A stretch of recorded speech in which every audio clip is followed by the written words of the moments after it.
we had a little bit of a, some would call it an upset, some would call it a surprise, whatever you want it to be. But Akani Simbine ended up beating Fred Kerley as well as Christian Coleman in the 100 meters at the Diamond League. He ran a time of 10.01. Fred Kerley came in third with a 10.11. Christian Coleman with a 10.04. This was coming off of what was I think a 10-13 victory from Christian Coleman, or a 10-11 victory last week.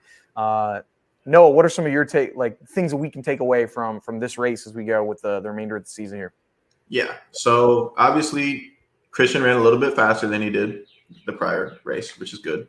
We love to see that. And I was looking at this race a few times because I was looking for a flaw in Coleman's run, because, he got out well this time, as opposed to the last week. He might have didn't get out as he typically would, but he got out well in this race. And I looked through 70 to 90, and I didn't really necessarily see any tie up from him. But Simbine just downright flat out outran him. Like, I think it was after that transition around like 40 to 60 meters in there somewhere, where it looked like Simbine, his turnover just hit, and he hit that good feeling. Any runner knows, like, when you feel that, you feel it, and it looked like he hit that, where he was able to carry that speed past Coleman. So Coleman, I don't think he could have, like, for that day, that race, like, he executed a good race to my eye. Simbine just went out there and beat him, which is, that top end, to see that top end from him was very impressive. It was cool to watch. If they ran 3 times, I'm going to take Coleman 2 out of those 3 personally. But, he's a competitor. He went out there and he won, so I gotta tip my cap to Simbine, man. Shout out to the South African pride, man. There you go. Yeah, it's a big win for him. Like, maybe we were seeing it so I was looking at the end. It was looking like Coleman's his knees were getting a little low towards the end. Like, knees might have been a little heavy, at the last little bit, which I was like, I thought that might have played a little bit of a factor where, hey, your knees weren't driving as much as you needed. And then Simbine's top end was just too good. One thing though, now, Fred, he's had a couple races already under his belt now. Like, he's done a few races already, and then now he's got 2 more races right here in China. Like, do you think this can be, is this a lot of racing that we're doing, where it's like, hey, you're running a lot, you're not seeing the times that you necessarily want to do? Is this something to think about? Because he's hoping to also do the 100 and the 200, or is it not really going to be as much of a factor, with the rest of the season here? It's a good question, Colin. I think that it's an athlete by athlete kind of thing.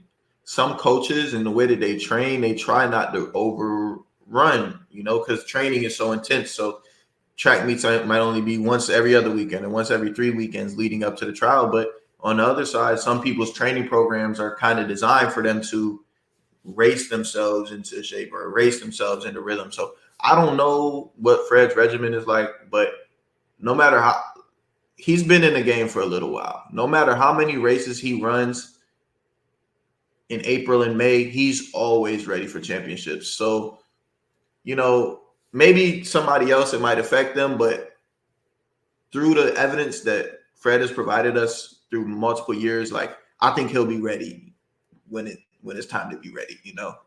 He's probably trying to get his rhythm right now, work on a couple things, and if he's choosing Saturday track meets to do that, more power to him. Yeah. So I think Fred will be ready though. I don't want to look too deeply into his frequency of races.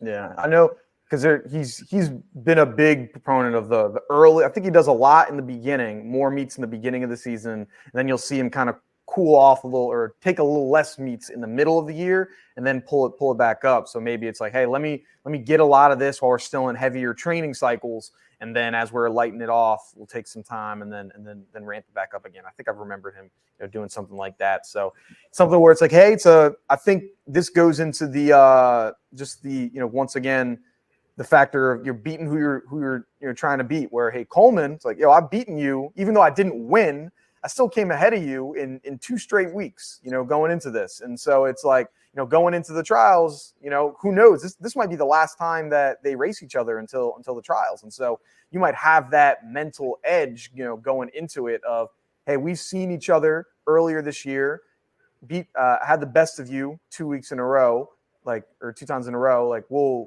I'm looking good for it. So we'll see how that might, that factor might play. It's also going to be 2 months down the line when they're doing the thing. So who knows, what's going to happen in between now and then. But I think it's something to look out for, but not like a concern, I guess, right now.